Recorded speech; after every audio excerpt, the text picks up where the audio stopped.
Bazaar Morning Call, live from the CNBC TV 18 headquarters in Mumbai.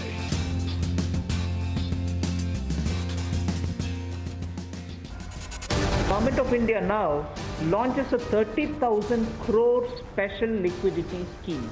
This is taking and buying debt papers of NBFCs, housing finance corporations and microfinance institutions to give 45,000 crore liquidity infusion through a partial credit guarantee scheme for the NBFCs in particular. The first 20% loss alone will be borne by the guarantor, which is Government of India. Power Finance Corporation, REC, the Rural Electrification Corporations, both of them put together will infuse liquidity of 90,000 crores to all the DISCOMs. In the real estate matter, the Urban Development Ministry shall issue advisory to the states and the union territories. They can treat the COVID-19 period as an event where you can invoke the force measure. Till 31st March 2021, reduce the TDS rates and the TCS rates by 25% of the existing rate.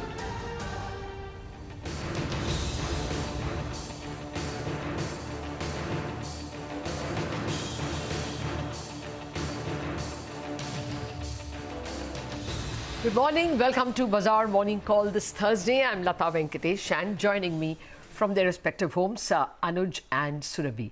Good morning, both of you. Well, we've done the package announced by the Finance Minister to death all of the last 20 hours or so. But merely as a matter of recap, I thought it was very good help for the MSMEs to get some nearly 3.7 lakh crore. At least 3 lakh crore would come pretty quickly. And most of the bankers I spoke to were very eager to extend credit up to 20% of the working capital of a large number of their MSMEs. The help to NBFCs, bankers were hemming and hawing, not very certain as to at least how that partial credit guarantee will work. The first 30,000 crore, at least they're more sure that they could buy that paper, but even that may perhaps benefit the mutual funds who want to get rid of that paper. Not very sure how many initial offerings by NBFCs, which are not AAA, will be actually bought by banks. There is a bit of a hemming and hawing over there, but still, that's still a 30,000 crore. You know, the package is good, except that expectations were running sky high. Probably the presence of the Prime Minister at 8 p.m. on Tuesday night, and mentioning things like land, labour, law and localization gave the impression of something larger. Maybe something more will of course come, because only part of the package, only the first tranche is announced. And then you had the principal economic advisor coming and saying that this is a 1991 moment. Maybe all that stirred up expectations very high. And therefore, the feeling I got from market men is that the package is underwhelming. And so today, it may be used as an excuse to take off some money from shares. The other thing, of course, is that the global backdrop is not helping at all. Jerome Powell sounding extremely worried about the US economy, and quite a few investors therefore saying that valuations in the US look extremely stretched. So the backdrop is also not looking terribly exciting. Anuj, good morning again, and what's the market positioning then? Good morning, Lata. Well, you know what, I was making this point yesterday that keep an eye on the US market and CBOE VIX, because while we might be, just too preoccupied with the package, there's a bit of a turn happening in the global equities, and the CBOE volatility index normally is the first indicator of that. So the big takeaway of 2 days is that the global equity markets are turning. Now, whether they're turning just for the 3-4 day period and will bounce back, that's something that we'll find out. But Dow Jones was down over 500 points and the VIX has gone up 28% in 2 days. European markets yesterday ended with deep cuts. And while we were closing, the Dow futures were flat. So I think today we have to take into account the weakness of the overnight Qs, and that's what the SGX Nifty is doing.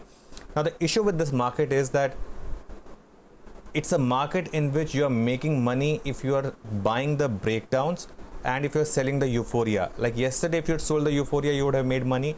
Day before, if you had bought the panic, you would have made money. essentially the 9100 to 9500 range is still intact. And while I take your point, I think the Indian market will still have some cushion of this package. And I think the finance minister made it clear that there will be more announcements over the next 3 to 4 days. So that will keep one of the market perhaps a bit intact.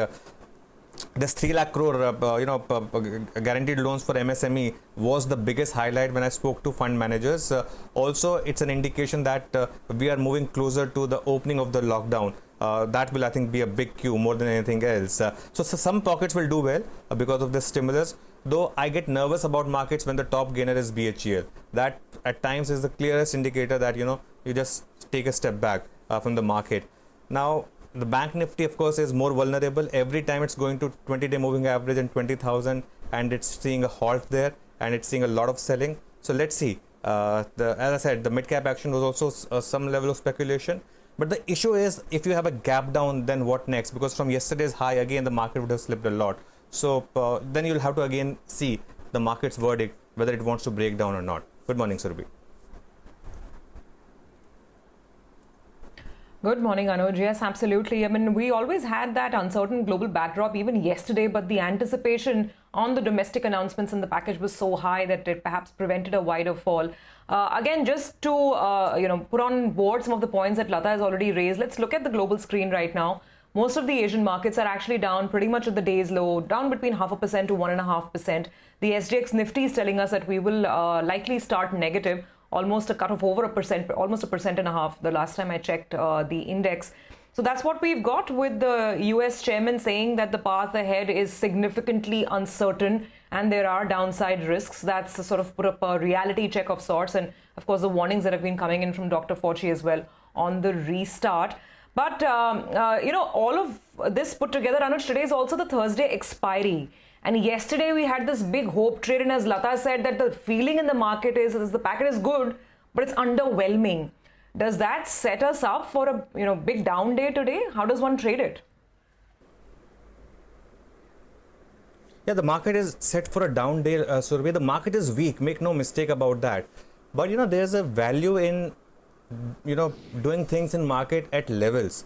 You could not have shorted previous day when the market was breaking down. You had that big rally, and you could not have bought yesterday when the market opened gap up. So you'll have to trade the boundaries. As of now, the range is 9,100 to 9,500, and if you're trading these boundaries, you're making a lot of money. The market had a false breakdown on Tuesday, it had a false breakout yesterday, and it's back in the middle of the range. I think there's a high chance that in the month of May, this range will break on either side. I don't know which side it will break, of course, nobody knows.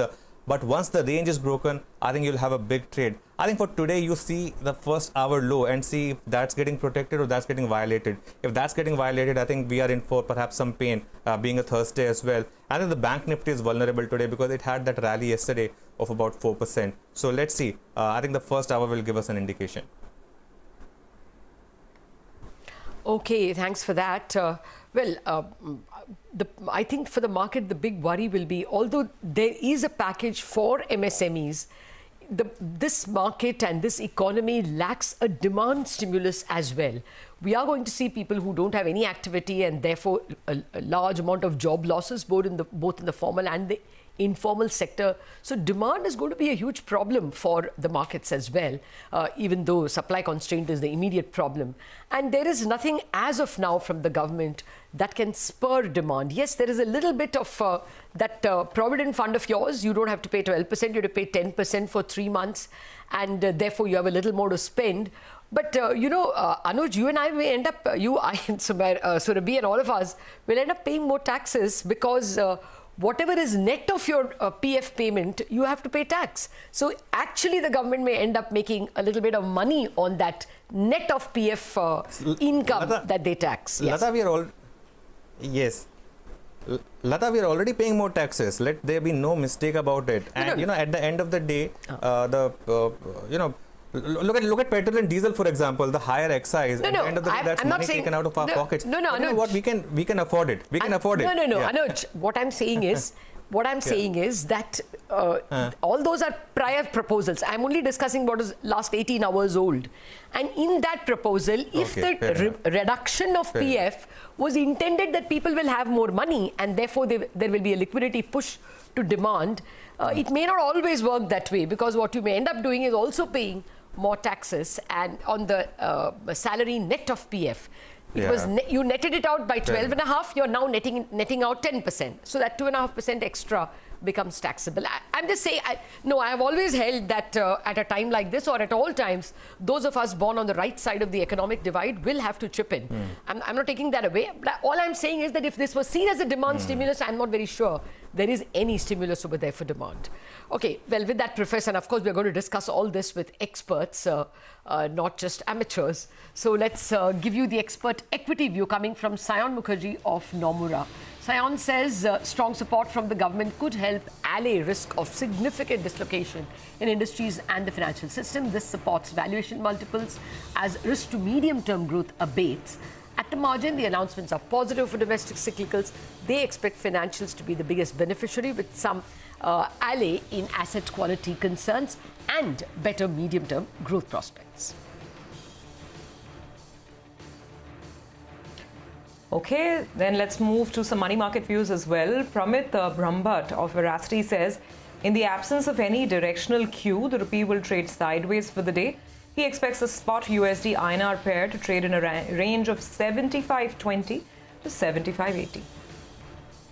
And now for bonds, Ajay Manglunia of JM Financial says bond markets are expected to be in a cheerful mood as the expected stimulus package is not so fiscally heavy, and takes out the market's worry of too much further supply of government paper. He says in the absence of other cues, volatility, if any, will be linked to major global market movements, particularly crude and currency. He expects the old 10-year benchmark bond yield to trade in a range of 5.96 to 6.05, the new one between 5.68 and 5.73. Okay, well, let's talk about the bad news now. It's the global Q is not looking good. So here's Anisha with the world view.